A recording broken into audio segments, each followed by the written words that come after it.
ایک سرسبز و شاداب گاؤں میں ایک لڑکا رہتا تھا جس کا نام حمزہ تھا۔ حمزہ کی عمر 10 سال تھی اور وہ نہایت ذہین، محنتی اور خوش اخلاق بچہ تھا۔ اسے کتابیں پڑھنے، پرندوں سے دوستی کرنے اور نئی نئی جگہوں پر جانے کا بہت شوق تھا۔ گاؤں کے سب بچے اس کے دوست تھے، لیکن وہ سب سے زیادہ وقت تنہا ہی گزارتا، کیونکہ اس کا خواب تھا کہ وہ ایک دن ایسا کارنامہ سر انجام دے جو سب کو حیران کر دے۔ ایک دن وہ گاؤں کے پیچھے والے جنگل میں سیر کے لیے گیا۔ چلتے چلتے وہ اتنا آگے نکل گیا کہ اسے راستہ بھول گیا۔ آسمان پر بادل چھا گئے، ہلکی بارش شروع ہو گئی اور حمزہ کو خوف محسوس ہونے لگا۔ اسی دوران ایک چمکتا ہوا سفید خرگوش اس کے سامنے آیا۔ حمزہ حیران رہ گیا کہ خرگوش اس سے بول رہا ہے۔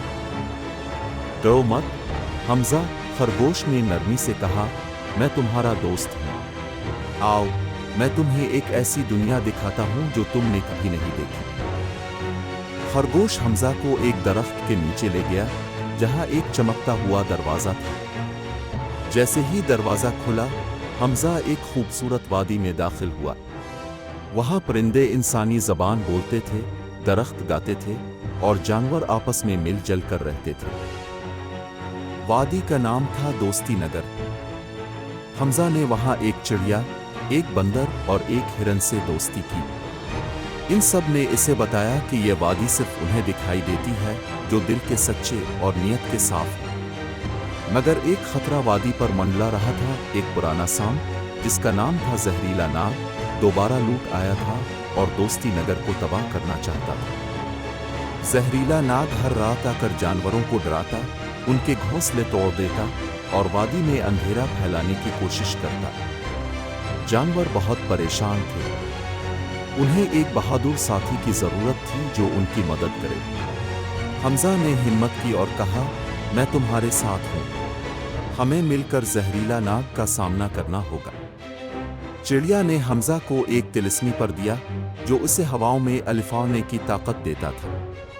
بندر نے اسے ایک جادوئی لاٹھی دی جو اندھیرے کو روشنی میں بدل سکتی تھی، اور ہرن نے اسے جنگل کے راز بتائے تاکہ وہ دشمن کے راستوں کو پہچان سکے۔ جب زہریلا ناگ ایک بار پھر وادی میں آیا تو حمزہ اپنے دوستوں کے ساتھ تیار تھا۔ اس نے سانپ سے کہا، دوستی میں طاقت ہے، نفرت میں نہیں، تمہیں یہ وادی نہیں ملے گی۔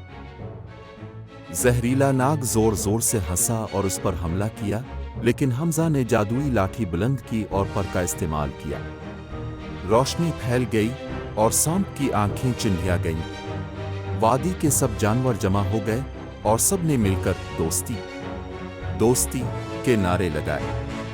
آواز اتنی بلند تھی کہ سانپ ڈر کر واپس بھاگ گیا اور ہمیشہ کے لیے غائب ہو گیا۔ دوستی نگر میں جشن منایا گیا۔ درختوں پر رنگین لائٹس جگمگا رہی تھیں، پرندے خوشی کے گیت گا رہے تھے اور سب حمزہ کا شکریہ ادا کر رہے تھے۔ چڑیا نے کہا، حمزہ، تم نے ہمیں دکھایا کہ سچائی، ہمت اور دوستی کتنی قیمتی چیزیں ہیں۔ خرگوش نے اسے واپس درخت کے دروازے تک لایا اور جاتے جاتے کہا، یاد رکھو، اگر کبھی دنیا میں لوگ نفرت پھیلائیں تو تم دوستی کا چراغ جلانا۔ حمزہ جب واپس اپنے گاؤں پہنچا تو صبح ہو چکی تھی۔ اسے لگا جیسے ایک خواب تھا، لیکن اس کے ہاتھ میں اب بھی وہ جادوئی پر موجود تھا۔ اس دن کے بعد وہ اور بھی نیک، ہمدرد اور بہادر بن گیا۔ گاؤں کے سب بچے اسے دوستی والا ہیرو کہتے تھے۔ یہ کہانی ہمیں سکھاتی ہے کہ سچائی اور دوستی میں بڑی طاقت ہوتی۔ بہادری ہمیشہ تلوار سے نہیں، دل سے کی جاتی ہے۔ اگر نیت صاف ہو تو دنیا کی ہر مشکل آسان ہو سکتی ہے۔ ایک بچہ بھی دنیا کو بدل سکتا ہے اگر اس کے اندر خیر اور جذبہ ہو۔